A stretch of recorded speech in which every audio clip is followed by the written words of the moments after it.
Health news ఆరోగ్యం ఐశ్వర్యం కార్యక్రమానికి స్వాగతం. పలు ఆరోగ్య సంబంధిత అంశాల మీద అవగాహన పెంచుకోవడానికి ప్రముఖ వైద్యులు సివిఆర్ హెల్త్ స్టూడియోలో ఉన్నారు. అంతర్జాతీయంగా శిక్షణ పొందిన రోబోటిక్ ఆర్థోపెడిక్ సర్జన్లు అనుభవజ్ఞులైన డాక్టర్ బాలనాయుడు గారు స్టూడియోలో మన ముందుకు వచ్చారు. ఆయనకు ఇటలీ, యూకే, జర్మనీ, ఫ్రాన్స్లలో రోబోటిక్ జాయింట్ రీప్లేస్మెంట్ సర్జరీలో బాలరాజు నాయుడు గారు శిక్షణ పొందారు. గాంధీ మెడికల్ కాలేజ్ హాస్పిటల్ నుంచి ఎంబీబీఎస్, ఎంఎస్ ఆర్థో పూర్తి చేసిన డాక్టర్ బాలరాజు నాయుడు గారు అంతర్జాతీయ స్థాయిలో రోబోటిక్ సర్జరీపై శిక్షణ పొందారు. 2018లో ఓనస్ రోబోటిక్ హాస్పిటల్ను స్థాపించారు. ఆయనతో పాటు జనరల్ ఫిజిషియన్ డాక్టర్ రవికిరణ్ గారు కూడా స్టూడియోలో ఉన్నారు. ప్రస్తుతం అందరినీ గడగడలాడిస్తున్న మంకీ పాక్స్ గురించి డాక్టర్ రవికిరణ్ గారు జాగ్రత్తలు వివరించనున్నారు. ఇప్పుడు ఈ ఇద్దరు ప్రముఖ వైద్యులను అడిగి మరిన్ని వివరాలు తెలుసుకుందాం. డాక్టర్ గారు నమస్కారం. డాక్టర్ గారు, అంటే ఇప్పుడు ప్రధానంగా చూసుకుంటున్నాం, అసలు మోకాల నొప్పులు అనేవి చిన్నవారిలో పెద్దవారిలోని తేడా లేకుండా ప్రతి ఒక్కరికి వస్తున్నాయి. మోకాల నొప్పులు రావడానికి గల కారణాలు ఏంటంటారు? మోకాల నొప్పులు రావడానికి గల మెయిన్ కారణం ఫస్ట్ ఆస్టియో ఆర్థరైటిస్ అంటారు. ఆస్టియో ఆర్థరైటిస్ అంటే ఏజ్ రిలేటెడ్ ఆర్థరైటిస్. మీరు ఈ మోడల్లో చూసినట్లయితే బ్లూ కలర్ కనపడుతున్నది కార్టిలేజ్. సో 40 సంవత్సరాల వరకు అందరికి ఇలా ఉంటుంది. మధ్యలో మినిస్కస్ అంటారు, డిస్క్ అంటారు. సో ఒక బోన్ స్మూత్ మూవ్మెంట్ కావడానికి కార్టిలేజ్ ప్లస్ మినిస్కస్ ఈ విధంగా ఉంటుంది. 45 దాటిన తర్వాత స్లోగా ఏజ్ రిలేటెడ్ ఆర్థరైటిస్ అంటారు. అంటే ఈ కార్టిలేజ్ అనేది స్లోగా పీల్ ఆఫ్ అవుతుంటుంది. ఇది ఆస్టియో ఆర్థరైటిస్ అంటారు, స్టేజ్ 1 ఎర్లీ ఆర్థరైటిస్. అదేవిధంగా మనకు ఏజ్ పెరుగుతున్న కొద్దీ మోడరేట్ ఆర్థరైటిస్ అంటే అంటే 2 కాండైల్స్ నుంచి కార్టిలేజ్ కూడా కంప్లీట్గా పీల్ ఆఫ్ అవుతుంటుంది. ఈ పీల్ ఆఫ్ అవ్వడం వల్ల పేషెంట్కి పెయిన్ ఎక్స్పీరియన్స్ అవుతుంటుంది. దెన్ స్లోగా వెరీ సివియర్ ఆర్థరైటిస్ అంటే 65 ఇయర్స్ దాటిన తర్వాత ఈ కార్టిలేజ్ 2 కాండైల్స్ నుంచి పీల్ ఆఫ్ అవ్వడం స్టార్ట్ అవుతుంది. దెన్ స్లోగా జాయింట్ బెండ్ అవుతుంటుంది. ఈ మోడల్లో అన్ని చూపించినవన్నీ కూడా దీన్ని ఆస్టియో ఆర్థరైటిస్ అంటారు. ఆస్టియో ఆర్థరైటిస్ అంటే మోకాళ్ళ అరుగుదల ఏజ్ ప్లస్ వెయిట్ తోటి. వెయిట్ అంటే మనుషులు యాక్చువల్గా మేము రికమెండ్ చేసేది ఏంటంటే హైట్ ఇన్ సెంటీమీటర్స్ -100 అంటే 178 సెంటీమీటర్స్ ఉన్నట్లయితే వాళ్ళకు -100 అంటే 78 కేజీస్ మాత్రమే ఉండాలి. ఒకవేళ 78 తర్వాత 80 కేజీస్ అంటే 2 కేజీలు ఎక్కువ ఉన్న ఇంటూ 5 టైమ్స్ లోడ్ పడుతుంది, అంటే 10 కేజీస్ లోడ్. ఒక 10 కేజీస్ ఎక్సెస్ లోడ్ పడుతున్నప్పుడు పేషెంట్కి ఎక్స్పీరియన్స్గా స్లోలీ స్టార్ట్స్ పెయినింగ్ అన్నట్టు. ఇంకొక కండిషన్ ఏంటంటే రుమటాయిడ్ ఆర్థరైటిస్ అంటాం. అంటే వయసుతో సంబంధం లేకుండా చాలా ఎర్లీగా వస్తుంది. దాన్ని రుమటాయిడ్ ఆర్థరైటిస్ అంటే జెనెటిక్ ఆర్థరైటిస్. ఇది 28 ఇయర్స్ 29 ఇయర్స్కి వెరీ సివియర్ పెయిన్స్ చేతుల్లో వస్తుంటాయి. ఈ చేతుల్లో ఇవి మెయిన్ గలగ రావడానికి కారణం genetic RA factor, anti CCP antibodies అని మన బాడీలో యాంటీబాడీస్ డ్యామేజ్ చేస్తూ ఉంటాయి. దీన్ని రుమటాయిడ్ ఆర్థరైటిస్ అంటారు. ఎక్కువ ఫీమేల్స్లో చూస్తుంటాం. 25 ఇయర్స్ నుంచి 30 ఇయర్స్ మధ్యలో ఎర్లీ మార్నింగ్ స్టిఫ్నెస్ ప్లస్ చేతుల్లో వాపులు రావడము ప్లస్ అన్నం తినడానికి ఇబ్బంది కావడం, రింగ్ పెట్టుకున్నా కూడా అది వాపు రావడం, అటువంటి సిమ్టమ్స్ ఉంటే దాన్ని రుమటాయిడ్ ఆర్థరైటిస్ అంటారు. సో మోకాలు నొప్పులు రావడానికి కారణం main osteo arthritis age related, rheumatoid arthritis genetic అన్నట్టు. అలాగే డాక్టర్ గారు, అంటే ఈ మోకాల నొప్పులు రావడానికి గల లక్షణాలు ఏంటంటారు? సో మెయిన్ లక్షణాలు పేషెంట్స్కి ఎక్కువ కంప్లైంట్ చేసేది వాపు ఉంటుంది, మోకాళ్ళలో వాపు ఉంటుంది. రెండోది నైట్ నిద్ర సరిగా పట్టదు అన్నట్టు. ఈ నుంచి ఒక నైట్ 12 o'clock పడుకున్న తర్వాత నొప్పి స్టార్ట్ అవుతుంది, అంటే ఇది రెస్టింగ్ నైట్ పెయిన్ అంటాము. మూడోది ఏంటంటే ఇక్కడ నుంచి మార్కెట్కి వెళ్ళి రావాలి, ఒక 100 మీటర్స్ వెళ్ళి కూరగాయలు కొనుక్కుందామన్నా చాలా ఇబ్బంది పడుతుంటారు. నాలుగోది ఎక్స్రే తీసుకున్నట్టయితే వాళ్ళకు కంప్లీట్గా అరుగుదల స్టార్ట్ అవుతుంది. అంటే లోపల కార్టిలేజ్కి మధ్యలో 1 సెంటీమీటర్ గ్యాప్, అంటే ఇలా ఉండాలి జాయింట్. ఇది ఫ్రీగా మూవ్మెంట్ చేసినట్లయితే వాళ్ళకి రాదు. సో గ్యాప్ అనేది తగ్గుతుంది. సో 1 పెయిన్, 2 వాపు, 3 రోజు కూరగాయలు తెచ్చుకోవడానికి కూడా ఇబ్బంది కావడం, నైట్ పెయిన్ రావడం, అండ్ 4 ఎక్స్రే పరంగా కూడా అరుగుదల చూడడం. అలాగే డాక్టర్ గారు, మరి ఈ మోకాల శస్త్రచికిత్స ఏ విధంగా ఉంటుందంటారు? సో ఎప్పుడైతే పేషెంట్ 4th స్టేజ్కి వస్తారో, అంటే వెరీ సివియర్ ఆర్థరైటిస్, వాళ్ళు రోజు చేసుకునే పనులు కూడా ఇబ్బంది అవుతుందంటే అప్పుడు నీ రీప్లేస్మెంట్ అడ్వైజ్ చేస్తాం. నీ రీప్లేస్మెంట్లో కూడా మీరు చూసినట్టయితే ఎగ్జాక్ట్గా అరిగిపోయిన కార్టిలేజ్ మాత్రమే కట్ చేసి ఒక సైడ్ స్టీలు, ఒక సైడ్ ప్లాస్టిక్ వస్తుంది. ఇది నీ రీప్లేస్మెంట్ సర్జరీ అంటాం. సో పేషెంట్కి మళ్ళీ ఒక 35-40 ఇయర్స్ వరకు గ్యారంటీ ఇవ్వచ్చు మనం ఇది. బట్ వాళ్ళు ఏంటంటే కంపల్సరీగా వాళ్ళు రెగ్యులర్గా ఎక్సర్సైజ్ చేయాలి. రెండోది ఐడియల్ వెయిట్ మెయింటైన్ చేయాలి. అండ్ ఇది లగ్జరీ ఆపరేషన్. చేసుకున్న తర్వాత కంపల్సరీగా వాళ్ళు డైలీ మార్నింగ్ అండ్ ఈవినింగ్ అని 10 minutes ఎక్సర్సైజ్ చేయాలి. ఈ మోకాళ్ళ మార్పిడిలో మెయిన్ 3 జనరేషన్స్ ఉన్నాయి. ఒకటి కన్వెన్షనల్ సర్జరీ అంటాం, అంటే ఏదైతే కార్టిలేజ్ అరిగిపోయిందో దాన్ని కట్ చేయడము. ఈ కట్ చేసే టెక్నిక్ని చేతితో కట్ చేస్తే దాన్ని కన్వెన్షనల్ సర్జరీ అంటాం. కంప్యూటర్ ఎయిడెడ్ సర్జరీ చేస్తే కంప్యూటర్ నావిగేషన్ సర్జరీ అంటాం. అంటే రోబోటిక్ సర్జరీ అంటే రోబోటిక్ సర్జరీ అంటే ఆటోమేటెడ్ రోబోటిక్ సర్జరీ. అంటే మనం ఈ బోన్ ఎంత యాక్యురేట్గా కట్ చేసి ఆ మెటల్ని ఎట్లా కూర్చోబెడతామో ఎంత ఎంత యాక్యురేట్గా కూర్చోబెడితే అంత లైఫ్ ఉంటుంది, అంత పెయిన్ ఫ్రీ ఉంటుంది. రోబోటిక్ సర్జరీలో మెయిన్గా ఏంటంటే మనకు తక్కువ బోన్ కోత ఉంటుంది, ఫాస్టర్ రికవరీ ఉంటుంది, అండ్ పేషెంట్కి తక్కువ బ్లడ్ లాస్ ఉంటుంది, అండ్ చిన్న కోత ఉంటుంది. ఈ 4 టెక్నిక్స్ వల్ల పేషెంట్కి చాలా వరకు పెయిన్ తగ్గుతుంది, ప్లస్ ఫాస్ట్గా రికవర్ అవుతారు. మా దగ్గర సర్జరీ చేసుకున్న వాళ్ళు మీకు వీడియోలు కూడా చూపిస్తుంటాం మేము. వాళ్ళు మీకు ఆల్మోస్ట్ వితిన్ 3 డేస్లో మెట్లు ఎక్కుతుంటారు, దిగుతుంటారు. 15 డేస్లో వాళ్ళు తన పనులు తను చేసుకుంటారు. 30 డేస్లో 30 ఇయర్స్ బ్యాక్ ఎలా నడుస్తారో అలా నడుస్తారు. రోబోటిక్ సర్జరీ వల్ల మెయిన్ ఫాస్ట్గా రికవరీ ఉంటుంది అండ్ ఎక్సలెంట్ పెయిన్ రిలీఫ్ ఉంటుంది పేషెంట్స్కి. అలాగే డాక్టర్ గారు, ఇప్పుడు అంటే మోకాల నొప్పికి రోబోటిక్ సర్జరీ చేస్తూ ఉంటారు. రోబోటిక్ సర్జరీ అంటే ఏంటి? ఇప్పుడు చెప్పినట్టు రోబోటిక్ సర్జరీ అంటే మెయిన్గా మనకు కోత విధానం అనేది చాలా చిన్నగా ఉంటుంది, ప్లస్ కటింగ్ అనేది చాలా యాక్యురేట్గా ఉంటుంది, అండ్ మొత్తం బోన్ కట్ చేయాల్సిన అవసరం లేదు. ఏదైతే డ్యామేజ్ అయిందో అక్కడి వరకు మాత్రమే కట్ చేస్తాం. దీనివల్ల పేషెంట్కి చాలా స్పీడ్గా రిజల్ట్ ఉంటుంది, రికవరీ ఉంటుంది, and accurate alignment of the implants. అంటే కరెక్ట్ ఎంత బోన్ కట్ చేస్తామో, ఎంత అరిగిందో అంత మాత్రమే కట్ చేయడం వల్ల మనకు పేషెంట్కి యాక్యురేట్గా ఇంప్లాంట్ కూర్చోవడం వల్ల చాలా ఫాస్ట్గా రిలీఫ్ ఉంటుంది. And conventional surgery versus robotic సర్జరీలో రోబోటిక్ సర్జరీకి చాలా ఫాస్టర్ రికవరీ ఉంటుంది. అందుకే మా దగ్గరకు వచ్చిన 100 మంది పేషెంట్లో 90 మంది రోబోటిక్ సర్జరీ అడుగుతున్నారు. రోబోటిక్ సర్జరీ వల్ల మెయిన్ మనకు పేషెంట్ ఫాస్ట్గా రికవర్ అవుతారు. అలాగే డాక్టర్ గారు, అంటే ఇప్పుడు నార్మల్ సర్జరీకి రోబోటిక్ సర్జరీకి డిఫరెన్స్ ఏంటంటారు? నార్మల్ సర్జరీ మెయిన్గా మీకు ఇంతకుముందు చెప్పినట్టు కోత విధానం మనం ఐబాల్ టెక్నిక్ తోటి మనం 95% వరకు మాత్రమే యాక్యురేట్గా ప్రిడిక్ట్ చేయగలం. రోబోటిక్ సర్జరీలో 99.99 యాక్యురసీ ఉంటుంది. 3D మోడల్స్ ఉంటాయి. బిఫోర్ సర్జరీ మనకు 3D మోడల్ వస్తుంది. దాని ద్వారా పేషెంట్కి ఏంటంటే సర్జరీ కంటే ముందే మీకు ఎంత బోన్ కట్ చేస్తాం మేము, ఏ విధంగా మనకు రికవరీ ఉంటుంది, ప్లస్ ఆ మోడల్ సైజ్ ఎంత, దాని యొక్క థిక్నెస్ ఎంత కట్ చేయాలని మేము క్లియర్గా ముందే పేషెంట్కి ఆ మోడల్ ముందే చూపిస్తాము. సర్జరీ కూడా మెయిన్ రోబోటిక్ సర్జరీలో మనకు అడ్వాంటేజ్ అంటే మనకు నార్మల్గా చేసిన సర్జరీ అరౌండ్ 1.5 అవర్ అయితే రోబోటిక్ సర్జరీలో 6 to 8 మినిట్స్లో మెయిన్ సర్జరీ కంప్లీట్ అవుతుంది. అలాగే డాక్టర్ గారు, అంటే ఇప్పుడు మీరు సర్జరీ చేసిన తర్వాత పేషెంట్కి ఎలాంటి జాగ్రత్తలు సూచిస్తారంటారు? ఇది రోబోటిక్ నీ రీప్లేస్మెంట్ సర్జరీ అనేది చాలా లగ్జరీ ఆపరేషన్. అండ్ సర్జరీ చేసిన తర్వాత వాళ్ళకి ఇమ్యూనిటీ పవర్ మంచిగా పెట్టుకోవాలి. అండ్ హై ప్రోటీన్ డైట్ అంటే egg white, dry fruits, sprouts, salads బాగా తీసుకున్నట్లయితే వాళ్ళ మజిల్స్, కండరాలు అనేవి చాలా మంచిగా స్ట్రెంత్గా ఉంటాయి. దాంతోపాటు కొంచెం చాలామంది పేషెంట్కి అవసరం ఉన్నట్లు మాత్రమే అయితేనే కింద కూర్చోవాలి, బాసిపట్లు వేసుకొని కూర్చోవాలి. ఆర్ మెట్లు ఎక్కడం దిగడం చాలా వరకు అవాయిడ్ చేయాలి. ఎందుకంటే మెట్లు ఎక్కి దిగడం వల్ల మజిల్స్ మీద లోడ్ ఉంటుంది. జాయింట్ రిప్లేస్మెంట్ అనేది 30 years వరకు ఉంటుంది, బట్ మనకు లోడ్ అనేది ఎక్కువ పడడం వల్ల మజిల్స్ వీక్ అయ్యి పేషెంట్స్కి ఇబ్బంది పడుతుంటారు. సో మెయిన్గా కింద కూర్చోకుండా ఉండాలి, మెట్లు ఎక్కడం దిగడం తక్కువ చేయాలి, ఇండియన్ టాయిలెట్స్ కాకుండా వెస్ట్రన్ టాయిలెట్స్ వాడాలి. ఈ మెయిన్ 3 జాగ్రత్తలు తీసుకున్నట్టయితే వాళ్ళ యొక్క లైఫ్ 35 years to 40 years కొత్త జాయింట్ రిప్లేస్మెంట్ వాళ్ళకు న్యూ లైఫ్ ఇస్తుంది. అలాగే డాక్టర్ గారు, ఇప్పుడు సర్జరీ అయిన తర్వాత పేషెంట్ ఎలాంటి పనులు చేసుకోవచ్చు అంటారు? అన్ని రకాల పనులు చేసుకోవచ్చు. వాళ్ళు 15 days లోపల కార్ డ్రైవింగ్ చేసుకోవచ్చు, 30 daysలో బైక్ నడపవచ్చు, ప్లస్ అన్ని రకాలు వాళ్ళు 30 years back, for example 60 years పేషెంట్కి సర్జరీ చేసినట్టయితే వాళ్ళు 30 years ఏజ్ ఉన్నప్పుడు ఎన్ని పనులు చేశారో, ఏ రకమైన పనులు చేస్తారో అన్ని పనులు చేసుకోవచ్చు. ఇది ఒక గిఫ్ట్ అన్నట్టు. ఎవరికైనా మీ ఫాదర్కి, మదర్కి ఎవరికైనా ఏమైనా గిఫ్ట్ ఇవ్వాలని చూస్తున్నట్టయితే కారు, బైకో లేకపోతే గోల్డ్ కాకుండా వాళ్ళకి నీ రీప్లేస్మెంట్ సర్జరీ చేసినట్టయితే నిజంగా వాళ్ళకు కొత్త లైఫ్ వచ్చినట్టు అవుతుంది. ఎందుకంటే అది ఎవరు కూడా ఇవ్వలేని గిఫ్ట్ అది. సో నీ రీప్లేస్మెంట్ సర్జరీ అనేది ఒక వరం లాంటిది పేరెంట్స్కి. సో ఐడియల్గా మంచి హాస్పిటల్ చేసుకున్నట్టయితే మళ్ళీ 30, 35 years, 40 years వరకు కూడా వస్తుంది సర్జరీ. ఓకే, అలాగే డాక్టర్ గారు, అంటే లాస్ట్ అండ్ ఫైనల్గా ఇప్పుడు నార్మల్గా రెగ్యులర్ సర్జరీకి ఎంత ఖర్చు అవుతుందంటారు, రోబోటిక్ సర్జరీకి ఎంత ఖర్చు అవుతుందంటారు? రెగ్యులర్ సర్జరీకి మీకు స్టార్టింగ్ ప్రైస్ 1.5 lakhs నుంచి స్టార్ట్ చేస్తే రోబోటిక్ సర్జరీ 2 lakhs నుంచి స్టార్ట్ అవుతుంది. అండ్ ఈ ప్రైస్ కూడా మీకు ఏంటంటే మార్కెట్లో పోల్చుకున్నట్టయితే చాలా హాస్పిటల్స్తో పోలిస్తే చాలా తక్కువగా ఉంటుంది. ఇది మా ఓన్ హాస్పిటల్, మా ఓన్ రోబోట్ కాబట్టి. అండ్ డాక్టర్ గారు, మా టీము అందరు జనరల్ ఫిజిషియన్, కార్డియాలజిస్టులు అందరూ అండర్ వన్ రూఫ్ ఇంటర్నేషనల్ స్టాండర్డ్స్తో, ఓనర్స్ రోబోటిక్ హాస్పిటల్స్లో ఇంటర్నేషనల్ స్టాండర్డ్స్తో మేము ఫెసిలిటీ ఇస్తున్నాం. చాలా అఫోర్డబిలిటీ, అంటే అందరికీ అందుబాటులో ఈ వైద్యము వెరీ లోయెస్ట్ కాస్ట్లో అందిస్తున్నాం. అండ్ ఫాస్టర్ రికవరీ ఉంటుంది.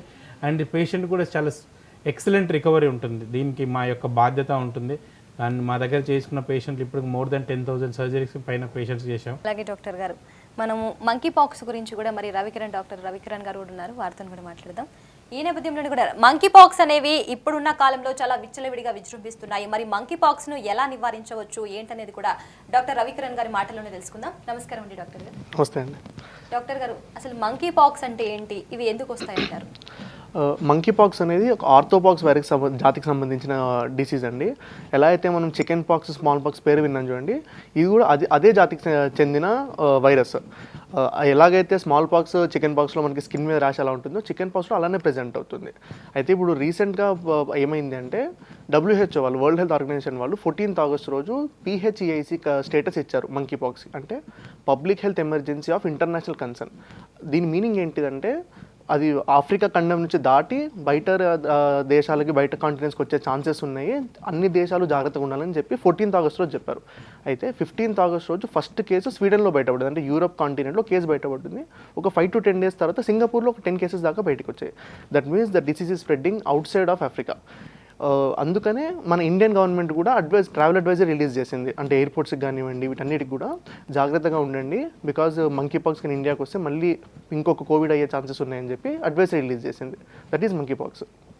అలాగే డాక్టర్ గారు, ఇప్పుడు మంకీ పాక్స్ వచ్చిన వాళ్ళు ఎలాంటి జాగ్రత్తలు తీసుకోవాలంటారు? Standard of care is monkeypox అనేది that spreads to skin contact. There are some cases where, అంటే ఎయిర్ డ్రాప్లెట్స్ ద్వారా స్ప్రెడ్ ఉందని ఇచ్చారు, కానీ చాలా తక్కువ కేసెస్ అది కూడా చాలా క్లోజ్ కాంటాక్ట్ ఉంటేనే ఉంటుంది. So the main mode of transmission ఎట్లా ఉంటుంది అంటే స్కిన్ కాంటాక్ట్, అంటే లిక్విడ్స్ కానివ్వండి, పేషెంట్ బాడీ ఫ్లూయిడ్స్ కానివ్వండి, పేషెంట్ రక్తం కానివ్వండి, పేషెంట్ సలైవా కానివ్వండి, అట్లాంటివి ఏమైనా మనకు కాంటాక్ట్ అయితే వచ్చే ఛాన్స్ ఉంటాయి. So the best treatment is maintaining hand hygiene, అంటే మీరు చేతులు పరిశుభ్రంగా పెట్టుకోవడము, పబ్లిక్ సర్ఫేసెస్ని ముట్టుకున్నప్పుడు చేతులు కడుక్కోవడము, ఇట్లాంటి హ్యాండ్ హైజీన్ మెయింటైన్ చేస్తే we can prevent majority of monkey pox cases as of now. అలాగే డాక్టర్ గారు, మంకీ పాక్స్ అనేవి ఎలా స్ప్రెడ్ అవుతాయంటారు? మంకీ పాక్స్ అనేది స్కిన్ టు స్కిన్ ట్రాన్స్మిషన్ ఉందండి. అదే బాడీ ఫ్లూయిడ్స్ ద్వారా స్ప్రెడ్ అవుతుంది. అండ్ ఎవరు జాగ్రత్తలు తీసుకోవాలి అంటే మనకి మాత్రము జనరల్గా మంకీ పాక్స్ ఇది మైల్డ్ డిసీజ్. చికెన్ పాక్స్ లాగా, స్మాల్ పాక్స్ లాగా ఒక ఇంటెన్సిటీలో బాడీ పెయిన్స్ కానివ్వండి, ఫీవర్ కానివ్వండి, ర్యాష్ కానివ్వండి, మజిల్ పెయిన్స్ కానివ్వండి, అలా వచ్చి సబ్సైడ్ అవుతుంది. బట్ ఎవరైతే ప్రెగ్నెంట్ విమెన్ ఉంటారో, చిన్నపిల్లలు ఉంటారో, లేదంటే ఎల్డర్లీ పేషెంట్స్ ఎవరికైతే ఇమ్యూనిటీ తక్కువ ఉంటుంది, ఎస్పెషల్లీ డయాబెటిక్స్, ఎందుకంటే వాళ్ళ ఇమ్యూనిటీ తక్కువ ఉంటుంది కాబట్టి ఈ ముగ్గురికి వాళ్ళకి కూడా సీరియస్ అయ్యే ఛాన్స్ ఉంటాయి. సో వీళ్ళు ముగ్గురు ఎక్కువ జాగ్రత్త తీసుకోవాల్సి వస్తుంది. అలాగే డాక్టర్ గారు, ఇప్పుడు సైన్స్ సిమ్టమ్స్ అంటే ఏంటంటారు? What are the symptoms and signs అంటే monkey pox is skin transmission from virus నుంచి వచ్చేది కదా. దేర్ క్యాన్ బి ఫస్ట్ ఇనీషియల్గా చిన్న బొడపల్లాగా వస్తాయండి, అంటే పుస్ట్యూల్ లాగా వస్తుంది. తర్వాత అదే పెద్దగా తర్వాత ఒక బొడిపే దగ్గర అంతా నల్లగా స్కిన్ డ్యామేజ్ అయ్యి నెక్రోటిక్ ఏరియా లాగా వస్తుంది. ర్యాష్ విత్ ఫీవర్ వస్తుందండి. దాని తర్వాత బాడీ పెయిన్స్ ఉంటాయి. బాడీ పెయిన్స్, మజిల్ వీక్నెస్, నీరసంలాగా ఉండడము, అండ్ బాడీ పెయిన్స్ లాగా రావడం లాంటివి అవుతుండొచ్చు. అలాగే డాక్టర్ గారు, ప్రివెన్షన్ ఎలా ఉంటుందంటారు? హ్యాండ్ హైజీన్ అండి. Hand hygiene helps us in preventing monkey pox. ఏదైతే మనకి స్కిన్ టు స్కిన్ ట్రాన్స్మిషన్ అయ్యే డిసీజెస్ అన్నీ కూడా మనం హ్యాండ్ హైజీన్ మెయింటైన్ చేయాల్సి వస్తుంది. ఎట్ ద సేమ్ టైం వచ్చిన తర్వాత మనల్ని మనం ప్రొటెక్ట్ చేసుకోవడం కన్నా కూడా ప్రివెన్షన్ ఈజ్ ఎప్పటికన్నా better than cure. Also if you have a good immunity, అంటే మన రోగ నిరోధక శక్తి కనుక మనం మంచిగా మెయింటైన్ చేసిన పక్షాన మనకు ఒకవేళ ఇన్ఫెక్షన్ వచ్చినా, ఇప్పటికైతే మన దేశంలో ఇన్ఫెక్షన్ లేదండి, ఒకవేళ రేపటి నాడు వచ్చినా కూడా prevention is better then cure. So and also maintain a healthy immunity to prevent the disease activity. అలాగే దీనికి ట్రీట్మెంట్ ఏ విధంగా ఉంటుందంటారు? Treatment this is the viral fever అండి. So standard of care is antivirals. But ఇప్పటికైతే మనకి స్టాండర్డ్గా ఏ యాంటీవైరల్స్ లేవండి. The advantage is small pox vaccine showed some efficacy for the disease అండి. ఏదైతే స్మాల్ పాక్స్ వ్యాక్సిన్ ఉందో that helps in preventing the severe infection. And antivirals can be used. Main treatment ఇది symptomatic treatment అండి. అంటే ఏదైనా viral ఫీవర్కి ఉన్నట్టు యాంటీపైరెటిక్స్ కానివ్వండి, జ్వరం రాకుండా ఉండడం కానివ్వండి, యాంటీ అనాల్జెసిక్స్ కానివ్వండి, లేదంటే ఐవీ ఫ్లూయిడ్స్ కానివ్వండి, మంచిగా వాటర్ తాగడము, preventing dehydration, these all are the main treatment for monkey pox disease. అలాగే డాక్టర్ గారు, అంటే మనకి మన రీసెంట్గా కూడా చూసాము, ఆంధ్రప్రదేశ్లో మంకీ పాక్స్ అనేవి ఎక్కువ స్ప్రెడ్ అవుతున్నాయని చెప్పేసి కూడా మనకి న్యూస్లో కూడా వచ్చింది, మనం చూసాము ఆ విషయం అనేది. అంటే ఇప్పుడు మంకీ పాక్స్ వచ్చిన వాళ్ళకి ఏ విధంగా మనకి సజెస్ట్ చేస్తారంటారు? ఫుడ్ విషయంలో కానీ, తీసుకునే జాగ్రత్తల విషయంలో కానీ? ద స్టాండర్డ్ ఆఫ్ కేర్ అంటే జనరల్ ఎలా ఉంటుంది అంటే viral fevers will cause body pains అండి. అంటే చాలా వరకు నీరసంలా రావడము, అలసిపోయినట్టు ఉండడము, ఏ పని చేయబుద్ధి కాకపోవడము, లేదంటే పడుకుని లేచెంబడి నిలబడి తల తిరిగినట్టు అనిపించడం, బీపీ తగ్గడం, ఇవన్నీ అవుతాయి.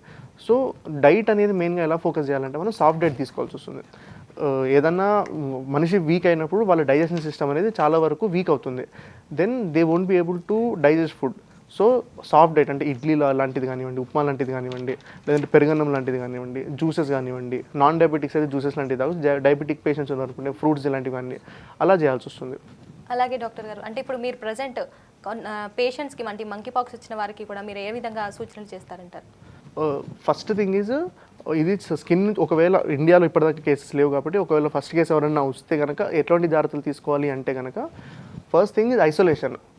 Because this spreads through skin to skin contact. అంటే చర్మం నుంచి చర్మం ద్వారా తగలడం కానివ్వండి, లేదంటే వాళ్ళ బాడీ ఫ్లూయిడ్స్ కానీ వాటి వల్ల స్ప్రెడ్ అవుతుంది. కాబట్టి ఫస్ట్ థింగ్ ఈజ్ క్వారంటైన్. అంటే మీకు ఒకవేళ ఎక్కడి నుంచి అయినా బయట నుంచి వచ్చారు, మీకు ఇండియాకి దిగారు, లేకపోతే మీరు ఎవరైనా బయట నుంచి వచ్చి వాళ్ళని కలిసిన తర్వాత కొంచెం ర్యాష్ లాగా వస్తుంది, కొంచెం మంకీ పాక్స్ లాగా డౌట్ వచ్చింది అనుకోండి, first inform your local health leaders. అంటే ఎవరైతే మనకి డాక్టర్స్ ఉంటారో అక్కడ, లేదంటే పబ్లిక్ హెల్త్ సర్వెంట్స్ ఉంటారో వాళ్ళకి ఇన్ఫార్మ్ చేశారనుకోండి, వాళ్ళు జాగ్రత్తలు తీసుకుంటారు. And at the same time అలా వచ్చింది అనుకోండి, next thing is isolate your cells. అంటే ఇంట్లో సామాన్లు ముట్టడం కానివ్వండి అట్లాంటివి చేయకండి. మీ బాడీ ఫ్లూయిడ్ నుంచి స్ప్రెడ్ అయ్యే రిస్క్ ఉంటుంది కాబట్టి avoid that one and stay in isolation. ఏమన్నా మీకు వాడే వస్తువులు కానివ్వండి, ఏమన్నా కానివ్వండి సపరేట్గా మీ దగ్గర ఉంచండి. వాటిని వాష్ చేయడం కానివ్వండి, అవన్నీ కూడా స్టెరిలైజ్ అనేది చేయాల్సి వస్తుంది. అలాగే డాక్టర్ గారు, ఇప్పుడు మంకీ పాక్స్ అనేవి ఎక్కువగా స్ప్రెడ్ అవుతున్నాయి, అది ఇది ఈక్వల్స్ టు కోవిడ్ అంటారా? ఇప్పుడే అజంప్షన్ చేసుకోవడం కరెక్ట్ కాదండి. బట్ ఎప్పటికన్నా జాగ్రత్తగా ఉండడం అనేది మంచిది. మంకీ పాక్స్ ఇప్పటిదాకా ఉన్న మన వరల్డ్ వైడ్ డేటాలో the mortality rate is 1 to 10%. అంటే ఒక 100 మందికి పేషెంట్ వచ్చింది అనుకోండి, ఒకరి నుంచి 10 మంది లోపు చనిపోయే ఛాన్సెస్ ఉంటాయి. అయితే మిగతా 90% కూడా మైల్డర్ వేరియంట్. ర్యాష్ వస్తుంది, బాడీ పెయిన్స్ వస్తుంది, తర్వాత ఒక 4 to 10 days సిమ్టమ్స్ ఉంటే తగ్గిపోతుంది.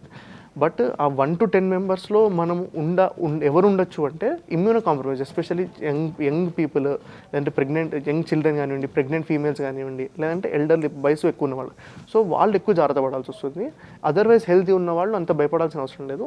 But always remember, prevention is better then cure. So రాకుండా జాగ్రత్త పడడం మనకి చాలా ఇంపార్టెంట్. అండ్ యంగ్ పీపుల్ ఇంట్లో ఉన్నారనుకోండి, they should be more concern about the elderly patients. And ఇంట్లో ఎవరైతే పెద్ద మనుషులు ఉంటారో వాళ్ళ గురించి జాగ్రత్త పడాల్సి వస్తుంది.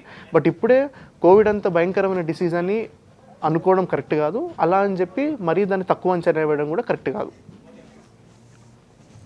అయితే డాక్టర్ గారు, బాలరాజ్ గారు, అంటే ఇప్పుడు మనకి మోకాల నొప్పి అని చెప్పేసి కూడా మనకి ఇంతకు ముందుకు చెప్పారు. అయితే దాంట్లో కూడా ఒక సర్టన్ ఏజ్ వాళ్ళకి వరకే మేము ఆపరేషన్ చేయగలుగుతాము అని చెప్పేసి అలా ఏమైనా ఉంటుందంటారా? యూజువల్గా మోకాల ఆపరేషన్ మేము అరౌండ్ 55 నుంచి 65 ఇయర్స్ వాళ్ళు వస్తుంటారు మా దగ్గరికి. బట్ ఇది మోకాల ఆపరేషన్ ఏజ్ రెస్ట్రిక్టెడ్ ఏముండదు. బట్ మెయిన్గా వాళ్ళ యొక్క డైలీ లివింగ్ యాక్టివిటీస్, అంటే రోజు చేసుకునే పనులు ఇబ్బంది ఉన్నట్లయితే వాళ్ళకు 85 ఇయర్స్ 95 ఇయర్స్ వాళ్ళు కూడా చేయించుకోవచ్చు. At the same time 35 45 years ఉన్న వాళ్ళు కూడా వాళ్ళకు రోజు చేసుకున్న పనుల ఇబ్బంది ఉంటే, ఏజ్ అనేది ఒక కొంతవరకు లిమిటేషన్ ఫ్యాక్టర్. బట్ మెయిన్గా పేషెంట్కి ఇబ్బంది అవుతుంది, వాళ్ళు చేసుకునే పనులు ఇబ్బంది అవుతుందంటే మాత్రం కంపల్సరీగా ఏ ఏజ్ గ్రూప్ చేయించుకోవచ్చు. బట్ యూజువల్గా మేము చేసే ఏజ్ 55 నుంచి 65 ఇయర్స్ వాళ్ళకి మధ్యకి మాత్రమే చేస్తుంటాం. అలాగే డాక్టర్ గారు, అంటే ఇప్పుడు నార్మల్గా మోకాల నొప్పులు వస్తున్నాయనంటే కొంతమంది మనకి రిలీఫ్ కోసం అని చెప్పేసి మసాజ్ చేయించుకుంటూ ఉంటారు. దానివల్ల ఏమన్నా కొంచెం అక్కడ నొప్పి వచ్చే దగ్గర ఏమైనా రిలీఫ్ వస్తుందని చెప్పేసి అనుకోవచ్చు అంటారా? సో ఈ మధ్యన మీరు మసాజ్తో పాటు ఇంకా పిఆర్పి ఇంజెక్షన్స్ అని చెప్పి స్టీరాయిడ్ ఇంజెక్షన్స్ కూడా చేయించుకుంటారు. ఇవి టెంపరీ మాత్రమే. ఏదైతే కార్టిలేజ్ మనకు డ్యామేజ్ అయిందో, మీరు ఈ మోడల్ చూసినట్టయితే ఈ కార్టిలేజ్ అనేది డ్యామేజ్ అయిపోయింది. ఇవి మసాజ్ చేసుకుంటే టెంపరీగా అవుట్ సైడ్ మాత్రమే కొంతవరకు రిలీఫ్ ఉంటుంది. But over period of time again injections చేసుకున్న, పిఆర్పి చేసుకున్న స్టేజ్ 4లో మాత్రం పేషెంట్కి టెంపరీ రిలీఫ్ మాత్రమే ఉంటుంది. టు స్టేజ్ 1 అంటే ఎర్లీ ఆర్థరైటిస్లో మాత్రమే మందులు, జాగ్రత్తలు, ఎక్సర్సైజ్ చేసుకున్నట్టు రిలీఫ్ వస్తుంది. బట్ 55 సంవత్సరాలు 65 సంవత్సరాలు వచ్చి స్టేజ్ 4 ఆర్థరైటిస్లో ఉంటే మాత్రం కంపల్సరీ సర్జరీ చేయించుకుంటే వాళ్ళకి పర్మనెంట్ రిలీఫ్. చాలామంది మీరు చూస్తుంటారు, హైదరాబాద్లో పెద్ద పెద్ద యాడ్లు వేస్తుంటారు పేషెంట్స్కి, మోకాల ఆపరేషన్ లేకుండానే ఒక ఇంజెక్షన్ తోటి పెయిన్ రిలీఫ్ అవుతుంది. అదంతా కూడా false promise and gullible patients అంటారు. అంటే పేషెంట్స్కి ఎవరు కూడా హ్యాపీగా వచ్చి నాకు సర్జరీ చేయించుకోరు. It's all about if they are daily living activities are limited, better get it knee replacement surgery. And injections, పిఆర్పీలు అనేది ఓన్లీ ఒక 1 to 10% ఆఫ్ పేషెంట్స్కి మాత్రమే టెంపరీగా ఏదో అమెరికా వెళ్తున్నాను చేయించుకొని రావాలి ఒక 3 months వరకు అంటే అప్పటి వరకు ఉపయోగపడుతుంది తప్ప పర్మనెంట్ రిలీఫ్ అంటే పిఆర్పీలతోటి ప్లస్ మసాజ్లతోటి రాదు. ఓన్లీ కమ్స్ త్రూ నీ రీప్లేస్మెంట్ సర్జరీ. దట్టు రోబోటిక్ నీ రీప్లేస్మెంట్ సర్జరీ అయితే చాలా వరకు యాక్యురేట్గా ఉంటుంది, పేషెంట్ కూడా ఫాస్ట్గా రికవర్ అవుతారు. అలాగే డాక్టర్ గారు, అంటే ఇప్పుడు కొన్ని డిసీజెస్కి ఆపరేషన్ చేసినా సర్జరీ చేసినా కానీ మళ్ళీ వచ్చే ఛాన్సెస్ ఉంటాయి. అట్ ద సేమ్ టైం ఇప్పుడు మోకాళ్ళ నొప్పికి కూడా సర్జరీ చేశాక మళ్ళీ వచ్చే అవకాశాలు ఉంటాయంటారా? యూజువల్గా మనకు ఈ సక్సెస్ రేట్ 99.99% ఇస్తారు. 0.1% ఏంటంటే చాలామంది పేషెంట్స్ మజిల్ పెయిన్తో వస్తుంటారు. అంటే యూజువల్గా మేము రిప్లేస్ చేసేది bone part and muscle replace చేయము. దానివల్ల పేషెంట్స్ ఏంటంటే సిగ్నిఫికెంట్ పెయిన్తో వస్తుంటారు. వాళ్ళు రెగ్యులర్గా ఫిజియోథెరపీ చేసుకున్నట్టయితే ఎటువంటి ప్రాబ్లం ఉండదు. అది కాకుండా ఇంకో కాంప్లికేషన్ ఏంటంటే ఇన్ఫెక్షన్, చీమ్ పట్టడం. అంటే పేషెంట్ యొక్క ఇమ్యూనిటీ పవర్ తక్కువ ఉన్నా లేకపోతే సర్జరీ చేస్తున్నప్పుడు ఇన్ఫెక్షన్ స్ప్రెడ్ అయినా పేషెంట్కి ఇన్ఫెక్షన్ వస్తుంది, అంటే చీమ్ గారడం స్టార్ట్ అవుతుంది. అండ్ మూడోది ఏంటంటే రెస్టింగ్ పెయిన్, లోపల సబ్ క్లినికల్ ఇన్ఫెక్షన్ ఉన్న పేషెంట్కి సివియర్ పెయిన్ ఉంటుంది, అడుగు తీసి అడిగేయడానికి కూడా కష్టంగా ఉంటుంది. సో ఈ 3 రకమైన కాంప్లికేషన్స్, ఒకటి పెయిన్, రెండోది చీము రావడము అండ్ నడుస్తుంటే లోడ్ తీసుకోకపోవడం, ఎసెప్టిక్ లూజనింగ్ అంటాం. సో ఇవన్నీ కూడా కాంప్లికేషన్స్. ఇవన్నీ ఎక్స్పీరియన్స్డ్ డాక్టర్స్ తోటి, ఎక్స్పీరియన్స్డ్ సర్జన్స్ ఆర్ హాస్పిటల్స్తో చేయించుకున్నట్టయితే చాలా వరకు కాంప్లికేషన్స్ అవాయిడ్ చేయవచ్చు. అలాగే డాక్టర్ గారు, ఇప్పుడు ఒక పేషెంట్ మోకాల నొప్పి అని చెప్పేసి మీ దగ్గరికి వచ్చినప్పుడు అతనికి ఇంతకుముందుకు ఏమైనా డిసీజులు ఉన్నప్పుడు మళ్ళీ అంటే సర్జరీ చేయడానికి ఆప్షన్ ఉంటుందంటారా? మేము సర్జరీ కంటే ముందే టీకేఆర్ ప్రొఫైల్ అంటాం, అంటే మేజర్ సర్జికల్ ప్రొఫైల్. యూజువల్గా వి చెక్ వాళ్ళ blood parameters, liver, kidney plus urine ఎలా ఉంది, వాళ్ళ లంగ్స్ ఎలా ఉన్నాయి, cardiologist opinion, general physician opinion plus pulmonologist opinion as well as dental doctor opinion, అదేవిధంగా అనస్థీషియా డాక్టర్. అంటే ఒక team of doctors, almost 5 to 6 doctors చూసిన తర్వాత ఎవ్రీవన్ బాగుంది అంటేనే సర్జరీకి ప్రొసీడ్ అవుతాం. ఏమాత్రం ఒక యూరిన్ ఎగ్జామినేషన్ చేసినట్టయితే వాళ్ళకి పస్ సెల్స్ మోర్ దెన్ 6 ఉన్నాయంటే సర్జరీ పోస్ట్ పోన్ చేస్తాం. వాళ్ళకి మళ్ళీ 5 days యాంటీబయాటిక్స్ పెట్టిన తర్వాత కల్చర్ నెగిటివ్ వచ్చిన తర్వాత యూరిన్లో ఏమాత్రం ఇన్ఫెక్షన్ లేదని తెలిసిన తర్వాత మాత్రమే ముందుకు వెళ్తాము. ఇది వెరీ సేఫ్ సర్జరీ. ఒకటేంటంటే కాకపోతే చాలా చూసి జాగ్రత్తగా చేయించుకోవాలి. అలాగే డాక్టర్ గారు, అంటే డాక్టర్ రవికిరణ్ గారు కూడా, అంటే ఇప్పుడు మంకీ పాక్స్ వచ్చిన వారికి తర్వాత అంటే తగ్గిపోయిన తర్వాత కూడా వాళ్ళకి అంటే పర్టికులర్ ఫుడ్ తీసుకోవాలి అలా అని చెప్పేసి ఏమైనా సజెస్ట్ చేస్తారంటారా?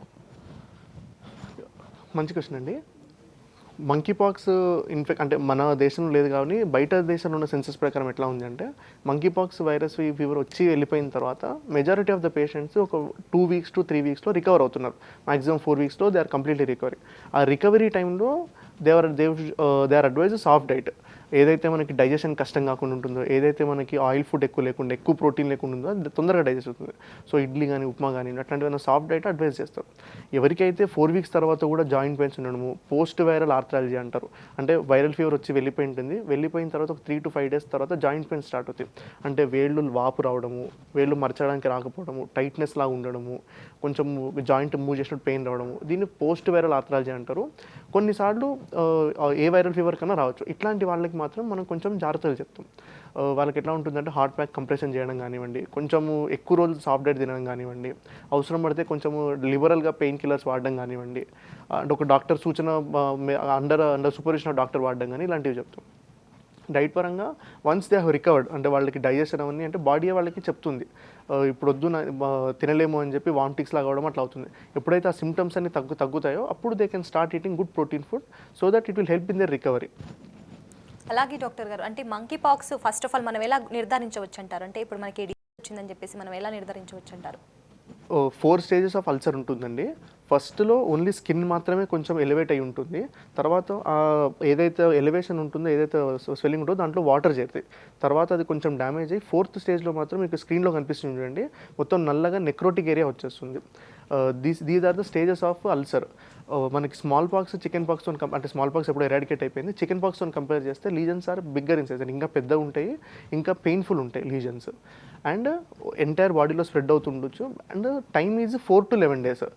అంటే మనకి మేము మంకీ పాక్స్ ఇన్ఫెక్షన్ ఉన్న పేషెంట్ని మనం టచ్ చేసినట్టయితే, వాళ్ళ బాడీ ఫ్లూయిడ్స్ మన మీదకి వచ్చినట్టయితే కనుక జనరల్గా 4 to 11 days is the incubation period. So 4 to 11 days తర్వాత వీళ్ళకి ర్యాష్ రావడం కానీ, ఫీవర్ రావడం కానీ, వీక్నెస్ రావడం అన్నీ ఉంటాయి. అండ్ అలాగే డాక్టర్ గారు, ఇప్పుడు ఈ మంకీ పాక్స్ వచ్చిన తర్వాత ఇప్పుడు ట్రీట్మెంట్ చేసేటప్పుడు కూడా మనకి స్కిన్ మీద అలానే ఉండిపోతూ ఉంటాయి. అది ఎన్ని డేస్కి తగ్గే అవకాశం ఉందంటారు? ఇప్పుడు మనకి బ్లాక్ స్పాట్స్ టైప్ కావచ్చు. ద బ్లాక్ స్పాట్స్ అనేవి ఒకవేళ నెక్రోటిక్ ఏరియా ఫామ్ అయితే కనుక that may take some weeks అండి, ఒక్కోసారి 4 to 8 weeks time పడుతుండొచ్చు.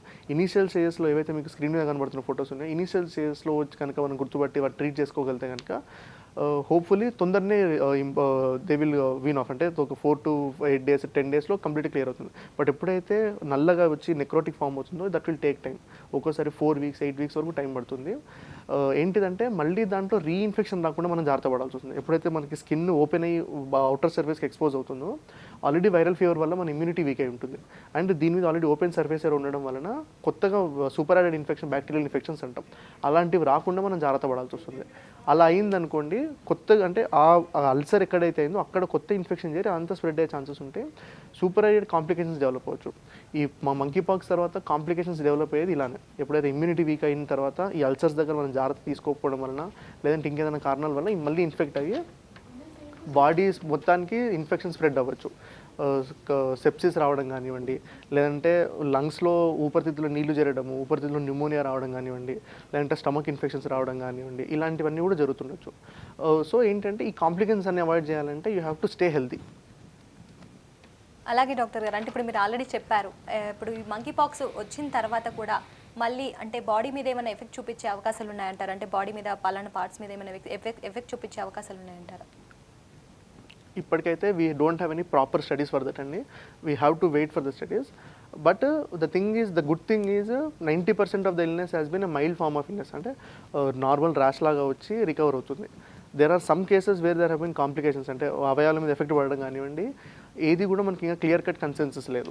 We are in the early stages of disease, so we have to wait and be careful about the disease. అలానే ఎప్పుడైనా గుర్తుపెట్టుకోండి, prevention is better than cure. Okay, అలాగే doctor sir, అంటే ఇప్పుడు మనకి ఈ మోకాల నొప్పిలో కూడా డిఫరెంట్ టైప్స్ అనేది ఉంటుంది, హిప్ పెయిన్ అని చెప్పేసి. అంటే హిప్ పెయిన్కి మనకి మోకాల నొప్పి దానికి డిఫరెన్స్ ఏంటంటారు? మెయిన్ హిప్ పెయిన్ గల కారణం మెయిన్ హిప్ జాయింట్ ఆర్థరైటిస్. జనరల్గా డయాబెటీస్ అనేది ఇప్పుడు మన దేశము డయాబెటీస్కి క్యాపిటల్ ఆఫ్ వరల్డ్ అయింది, అంటే India is called the diabetes capital of the world. Diabetes వల్ల ఏమవుతుందంటే మన ఇమ్యూనిటీ వీక్ అవ్వడం వల్ల ఇటువంటి అన్ని డిసీజెస్ కూడా మనకి ఎఫెక్ట్ అయ్యే ఛాన్సెస్ ఉంటాయి. సో ఎప్పుడన్నా ఏదన్నా ఫీవర్ లాంటిది అనిపించింది అనుకోండి, don't ignore it too late. ఇప్పుడు ఈ మంకీ పాక్స్ కానివ్వండి, కోవిడ్ కానివ్వండి, ఎవరికైతే సీరియస్ అయిందంటే, ఎవరికైతే అన్కంట్రోల్ షుగర్స్ ఉన్నాయో వాళ్ళందరికీ కూడా సీరియస్ అయింది. సో ఎప్పుడన్నా ఏదైనా చిన్న ప్రాబ్లం వచ్చిందనుకోండి, ఎంబడే మీ దగ్గర ఉన్న జనరల్ ఫిజిషియన్ కానీ ఇన్ఫెక్షన్ స్పెషలిస్ట్ కానీ ఒకసారి కలవండి. బికాస్ ఇనీషియల్ స్టేజెస్లో మనకి ట్రీట్ చేయడం చాలా ఈజీ ఉంటుంది, అండ్ ఇనీషియల్ స్టేజెస్లో మనకి దాన్ని క్యూర్ చేయడం కూడా చాలా ఈజీ ఉంటుంది.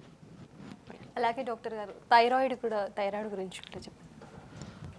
థైరాయిడ్ అనేది ఒక హార్మోన్ అండి. దాని మేజర్ ఫంక్షన్ ఏంటిది అంటే, అన్ని సెల్స్ ఫంక్షన్ చేయాలి అంటే థైరాయిడ్ హార్మోన్ రిక్వైర్మెంట్ ఉంటుంది. సో కానీ మన ఇండియాలో మెజారిటీ ఆఫ్ ద కేసెస్ ఫీమేల్స్కి ఏమవుతుంది అంటే థైరాయిడ్ గ్లాండ్ అనేది ప్రాబ్లం ఉంటుంది. చాలా అంటే ఒక 20-30% పాపులేషన్ వరకు ఉంటుంది. సో ఎప్పుడైతే ఆ థైరాయిడ్ గ్లాండ్ అనేది సరిగ్గా హార్మోన్ ప్రొడ్యూస్ చేయదో ఆ బాడీ సెల్స్ అనేవి ఫంక్షన్ చేయడం స్లో అవుతుంది. సో అందుకనే థైరాయిడ్ పేషెంట్స్కి ఎట్లా ఉంటుంది అంటే, ఎస్పెషల్లీ యంగ్ ఫీమేల్స్ ఉన్నారనుకోండి, వాళ్ళకి మెన్సెస్ సరిగ్గా అవ్వకపోవడం కానివ్వండి, బరువు పెరగడం కానివ్వండి, లేదంటే పిల్లలు పుట్టడంలో ప్రాబ్లం కానివ్వండి, అంటే తొందరగా అలసిపోవడం అవ్వడము, రక్తం తగ్గడము, ఫేస్లో స్వెల్లింగ్ రావడము, ఇలాంటి వీక్నెస్లు అన్నీ అవుతుంటాయి. సో జనరల్గా వాట్ వీ టెల్ ఈజ్ థైరాయిడ్కి స్క్రీనింగ్ టెస్ట్ చేయాల్సి వస్తుంది. ఒక 15 to 20 years of age group ఉన్నారనుకోండి, వాళ్ళకి మనం థైరాయిడ్ స్క్రీన్ చేసుకొని చూసుకోవాల్సి వస్తుంది. If they have no symptoms and they have no problems, nothing to worry. లేదు వాళ్ళకి ఏదన్నా మనం చెప్పినట్టు బరువు పెరుగుతున్నారు, ఒక 14 years వచ్చిన తర్వాత బరువు చాలా ఫాస్ట్గా పెరుగుతున్నారు, అట్లాంటి ప్రాబ్లమ్స్ అవుతున్నాయంటే కనుక దానికి రీప్లేస్మెంట్ ఈజీ అండి. థైరాయిడ్తో డిసీజ్తో అడ్వాంటేజ్ ఏంటిదంటే, ఒకటి టాబ్లెట్ ఉంటుంది, రోజు మార్నింగ్ లేచి ఒక టాబ్లెట్ వేసుకున్నారు అనుకోండి, ఎవ్రీథింగ్ విల్ బి సబ్సైడ్. లేదు అనుకోండి, సివియర్ కేసెస్లో మనిషి కోమాలోకి వెళ్ళడము, లేదంటే గుండె మీద ఎఫెక్ట్ అవ్వడం లాంటివి కూడా జరుగుతుంటాయి. అలాగే డాక్టర్ గారు, అంటే థైరాయిడ్ ఉన్న వాళ్ళు, అంటే అలాగే డయాబెటీస్ ఉన్న వాళ్ళు కూడా పర్టికులర్ ఫుడ్ తీసుకోవాలని చెప్పేసి అంటూ ఉంటారు. అంటే దానికి తగ్గట్టుగానే మరి ఇప్పుడు ట్రీట్మెంట్ కూడా ఉంటుందంటారా? మా owners robotics hospital multi specialty హాస్పిటల్లో we follow evidence based medicine అండి. జనరల్గా డయాబెటీస్ ఎందుకు వస్తుంది అంటే, that's a life style disorder. అంటే వాళ్ళు ప్రాసెస్ ఫుడ్ ఎక్కువ తినడం వల్ల కానివ్వండి, లేదు అంటే డిజిటల్ జీవనశైలి వల్ల కానివ్వండి వస్తుంటాయి. Genetics also play major role. Genetical problem లేదని కదండి, కానీ ఒక పేషెంట్ కనుక వాళ్ళ ఫాదర్కి మదర్ యంగ్ ఏజ్లో డయాబెటీస్ వచ్చిందనుకోండి, తనకు వచ్చే ఛాన్సెస్ ఉన్నా కానివ్వండి, ఇఫ్ ఈ follows and healthy life style, మనం ఏదైతే తనకి జెనెటిక్స్ వల్ల వచ్చిన ప్రాబ్లం ఉందో దాన్ని ఓవర్కమ్ చేయగలుగుతాం. How do we overcome diabetes through diet అంటే we advise a very low calorie diet. అంటే తన హైట్ని బట్టి, తన వెయిట్ని బట్టి, తన ఏజ్ని బట్టి, వాళ్ళ ఫిజికల్ యాక్టివిటీని బట్టి మనం వాళ్ళకి ఎన్ని క్యాలరీస్ రిక్వైర్మెంట్ ఉంటుందో క్యాలిక్యులేట్ చేసుకొని వాళ్ళకి అవసరం ఉన్న దానికన్నా ఒక పర్సెంటేజ్ వరకు తక్కువ క్యాలరీస్ ఇచ్చుకున్నాం అనుకోండి, they will go in to calorie deficit. అప్పుడు వాళ్ళకి ఏదైతే ఇన్సులిన్ సెన్సిటివిటీ, ఇన్సులిన్ రెసిస్టెన్స్ అనేది వస్తుందో అది ఇంప్రూవ్ అవుతుంది. Then we can reverse diabetes. So ఒక హైట్ వెయిట్ని బట్టి 1200 కిలో క్యాలరీస్ డైట్ కానివ్వండి, 1400 కానివ్వండి, 1600 కిలో క్యాలరీస్ డైట్ కానీ అట్లా వాళ్ళ హైట్ వెయిట్ క్యాలిక్యులేట్ చేసుకొని మనం పేషెంట్ టు పేషెంట్ బేసిస్ మీద ఇచ్చేస్తాం. ఇచ్చిన తర్వాత they keep on following that one, they will lose weight and they will have diabetes reversal. అలాగే డాక్టర్ గారు, ఇప్పుడు మనకి మీరు ఇంతకు ముందుకు చెప్పారు హిప్ పెయిన్ అలాగే లెగ్ పెయిన్ అని చెప్పేసి, వీటికి మొత్తం ట్రీట్మెంట్ సేమే ఉంటుందంటారా? డిఫరెంట్ ట్రీట్మెంట్ ఏమైనా ఉంటుందంటారా? మెయిన్ హిప్ జాయింట్ పెయిన్ రావడానికి గల కారణం ఏవాస్కులర్ నెక్రోసిస్ ఆఫ్ హిప్ అంటాము. ఏవాస్కులర్ నెక్రోసిస్ ఆఫ్ హిప్ అంటే కోవిడ్ తర్వాత చాలామంది పేషెంట్స్ స్టీరాయిడ్స్ వాడడం వల్ల వాళ్ళకు బాల్కి, హిప్ జాయింట్కి ఉన్న బాల్కి బ్లడ్ సప్లై తగ్గిపోయి పేషెంట్స్కి పెయిన్ వస్తుంటుంది. దీంట్లో కూడా స్టేజ్ 4 వరకు ఉంటుంది. స్టేజ్ 1 and 2 అంటే ఎంఆర్ఐలో డిటెక్ట్ అవుతుంది. 3లో ఎక్స్రే చేసినట్టయితే ఫ్రాక్చర్ ఉంటుంది. 4లో కంప్లీట్గా బాల్ అనేది తిరగకుండా, కంప్లీట్గా ఫ్రీగా తిరగకుండా వాళ్ళకు కింద కూర్చోవడానికి, మెట్లు ఎక్కడానికి చాలా ఇబ్బంది అవుతుంటుంది. దీన్ని ఏవాస్కులర్ నెక్రోసిస్ ఆఫ్ హిప్ అంటారు. రెండో కారణం ఏంటంటే ట్యూబర్క్లోసిస్ ఆఫ్ హిప్, అంటే టీబీ ఉన్నట్లయితే కూడా హిప్ జాయింట్ డ్యామేజ్ అయ్యి పెయిన్ జనరేట్ అవుతుంది. ఈ రెండింటికి కూడా main treatment hip replacement surgery stage 4లో వస్తే. ఫర్గాటన్ హిప్ సర్జరీ అంటారు. అంటే యూజువల్గా పేషెంట్కి హిప్ పెయిన్ వస్తే సర్జరీ చేసిన తర్వాత ఏ సైడ్ చేసారో పేషెంట్ కూడా గుర్తుపట్టలేడు, ప్లస్ ఎదుటి వ్యక్తి కూడా ఎవరు గుర్తుపట్టలేరు. దీనివల్ల మెయిన్ అడ్వాంటేజ్ ఏంటంటే మన దగ్గర 30-35 ఇయర్స్ కూడా పేషెంట్ హ్యాపీగా ఉండొచ్చు. అండ్ రెఫర్డ్ పెయిన్ అంటాం, అంటే హిప్ జాయింట్ పెయిన్ నీకు వస్తుంది, నీ జాయింట్ పెయిన్ హిప్కి వస్తుంది, ఇది రెఫర్డ్ జాయింట్ పెయిన్ అంటాము. యూజువల్గా ఇది సివియర్ అంటే స్టేజ్ 4 ఆర్థరైటిస్లో వస్తుంది. ఇప్పుడు పేషెంట్ డాక్టర్ దగ్గరికి వస్తే doctor able to examine and tell you which joint is effect, అంటే హిప్ నీ అని చెప్పి ఎగ్జామినేషన్ చేసిన తర్వాత, కొన్ని టెస్టులు చేసిన తర్వాత, ఎక్స్రేస్ కానీ ఎంఆర్ఐస్ చేసిన తర్వాత మనం ఈ రెఫర్డ్ పెయిన్ ఎక్కడి నుంచి వస్తుంది, అంటే నీ ద్వారా హిప్కి వస్తుందా, హిప్ ద్వారా నీకు వస్తుందని చెప్పొచ్చు. అలాగే డాక్టర్ గారు, అంటే ఇప్పుడు ట్రీట్మెంట్ అనేది సేమే ఉంటుందంటారా రెండింటికి? Hip joint replacement surgery for hip pain and knee replacement for knee pain, only ఇది స్టేజ్ 4లో మాత్రమే. దీనికి మెయిన్ మనం ఎక్స్రే తీసుకున్న తర్వాత దీంట్లో గ్రేడింగ్ ఇస్తాం, గ్రేడ్ 1, 2, 3, 4 అని. గ్రేడ్ 4లో మాత్రమే రీప్లేస్మెంట్ సర్జరీ చేస్తాము. గ్రేడ్ 1, 2 మాత్రము core decompression stem cell therapy అంటాం. స్టెమ్ సెల్స్ వేసిన తర్వాత లోపల ఉన్న ఏదైతే డ్యామేజ్ టిష్యూ ఉందో అదంతా కంప్లీట్గా తీసేసి అక్కడ మనం స్టెమ్ సెల్స్ థెరపీ ఇస్తాం. దాని ద్వారా పేషెంట్కి కంప్లీట్గా మళ్ళీ ఒక 20 years పెయిన్ ఫ్రీ లైఫ్ ఉంటుంది. అండ్ దాంతోపాటు పేషెంట్ కంప్లీట్గా స్మోకింగ్ కానీ ఆల్కహాల్ కానీ కంప్లీట్గా ఆపేసేయాలి. ఏమైనా బ్లడ్ ట్రాన్స్ఫ్యూజన్స్ అవసరం ఉన్నట్టయితే కంపల్సరీగా స్క్రీనింగ్ చేసుకున్న తర్వాత సికిల్ సెల్ అనీమియా ఉంటుంది. దానివల్ల కూడా ఈ ఏవాస్కులర్ నెక్రోసిస్ ఆఫ్ హిప్ కానీ, లేకపోతే ఇమ్యూనిటీ పవర్ తగ్గడం వల్ల వచ్చే ట్యూబర్క్లోసిస్ ఆఫ్ హిప్ వల్ల పెయిన్ వస్తుంది. So main treatment for hip pain is hip replacement surgery in stage 4. And నీ పెయిన్కి మీరు ఇంతకుముందు డీటెయిల్గా డిస్కస్ చేసినట్టు నీ రీప్లేస్మెంట్ సర్జరీ. అలాగే డాక్టర్ గారు, అంటే ఇప్పుడు 4th స్టేజ్లోనే మనకి సర్జరీ చేయాలని చెప్పేసి అంటున్నారు. సర్జరీ అవసరం లేకుండా ఏ స్టేజ్లో మనం దీన్ని క్యూర్ చేసుకోవచ్చు అంటారు? స్టేజ్ 1 వరకు మాత్రమే వితౌట్ సర్జరీ చేయొచ్చు. స్టేజ్ 2 వచ్చిందంటే పేషెంట్ కంపల్సరీ కోర్ డికంప్రెషన్ అంటాం. కోర్ డికంప్రెషన్ అంటే లోపల ఏదైతే డెడ్ టిష్యూ ఉందో అది కంప్లీట్గా క్లీన్ చేసేసి అక్కడ కొత్త స్టెమ్ సెల్స్ వేసినట్టయితే మళ్ళీ పేషెంట్కి ఒక 20 years వరకు వాళ్ళకు మనం లైఫ్ అందించవచ్చు. ఒకవేళ స్టేజ్ 4లో మాత్రం కంపల్సరీ సర్జరీ చేయాల్సి ఉంటుంది. స్టేజ్ 4. అలాగే డాక్టర్ గారు, అంటే ఇంతకుముందుకు మీరు చెప్పేటప్పుడు కూడా డయాబెటీస్ అలాగే థైరాయిడ్ దాని గురించి చెప్పేటప్పుడు కూడా మనకి ఇప్పుడు ట్రీట్మెంట్ గురించి కూడా చెప్పారు. ఆ ట్రీట్మెంట్ జరుగుతున్న నేపథ్యంలో కూడా కొంతమంది స్మోకింగ్, డ్రింకింగ్ అనేది కూడా అది కంటిన్యూ చేస్తూనే ఉంటారు. ట్రీట్మెంట్ తీసుకునేటప్పుడు కూడా అవి కంటిన్యూ చేయడం వల్ల ఏమైనా ప్రాబ్లం ఉంటుందంటారా? Always kills. అంటే మీరు సిగరెట్ బాక్సెస్ మీరు చూస్తారు, smoking causes cancer and kills అని చెప్పండి. స్మోకింగ్ క్యాన్సర్ చేసే చంపేదానికన్నా ముందే కూడా మీకు స్మోకింగ్ చేసే 5 yearsలో గుండెపోటు రావడం కానివ్వండి, లేదంటే రక్తనాళాలు డ్యామేజ్ అవడం వల్ల బీపీ రావడం వల్ల కిడ్నీ ప్రాబ్లం రానివ్వండి, అట్లాంటివి అవుతుంటాయి. So smoking kills in all forms. Smoking అంటే ఎవరైతే ఎస్పెషల్లీ ఇంట్లో ఎవరైనా పేరెంట్స్ ఉన్నారు ఎప్పటి నుంచో స్మోక్ చేస్తున్నారు అనుకోండి, వాళ్ళకి స్ట్రిక్ట్గా చెప్పండి స్మోకింగ్ క్యాన్సర్ ఒకటే కాదండి, పక్షవాతం లాంటివి కానివ్వండి, కానీ గుండెపోటు లాంటివి అన్నీ చేస్తుంటాయి. ఆల్సో ఆల్కహాల్ గురించి కూడా మనం చిన్న ఉన్నప్పుడు అంటే ఎన్నో ఏళ్ళు మనకి ఏం చెప్తుండే అంటే one drink A day, 2 drinks a day is fine for health, గుండెకి మంచిది అని చెప్తుండే. బట్ ఇప్పుడు అలా లేదండి. Newer studies have been disproving that. అంటే no alcohol is good for health. ఈ 1 peg 2 pegs కూడా కాదండి, complete abstinence from alcohol and smoking are must.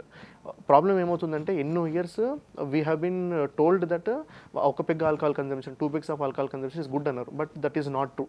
Complete abstinence must be done. And ongoing మీకు ఏదైతే ట్రీట్మెంట్ అవుతుందో చూడండి, ఆ ట్రీట్మెంట్ ఎఫెక్ట్స్ మనకి రావాలంటే కూడా ఆల్కహాల్ అండ్ స్మోకింగ్ ఆపాల్సింది. ఎందుకంటే alcohol is completely full of calories. అంటే మనం ఇంత కష్టపడి డైట్ చేంజెస్ చేసుకుంటాం చూడండి, మీరు ఒక ఆల్కహాల్ కన్సూమ్ చేశారనుకుంటే అంతా కూడా ఓవర్ రైడ్ అవుతుంది. So then it won't be fruitful for us. అలాగే డాక్టర్ గారు, ఇప్పుడు మాకు స్టూడియో వరకే వచ్చి కూడా మంకీ పాక్స్ గురించి, అలాగే మోకాళ్ళ శస్త్రచికిత్స గురించి కూడా మాకు, అలాగే మా CVR హెల్త్ ప్రేక్షకులకు వివరించినందుకు కూడా థ్యాంక్ యూ. మొత్తానికి ఈరోజు కార్యక్రమంలో మంకీ పాక్స్ గురించి, అలాగే మోకాళ్ళ నొప్పి గురించి కూడా డాక్టర్స్ మనకి చాలా వివరంగా వివరించారు. ఇది వాళ్ళ డాక్టర్ సాత్ ప్రోగ్రామ్. మరో కార్యక్రమంలో మళ్ళీ కలుసుకుందాం. Until then keep watching CVR health news.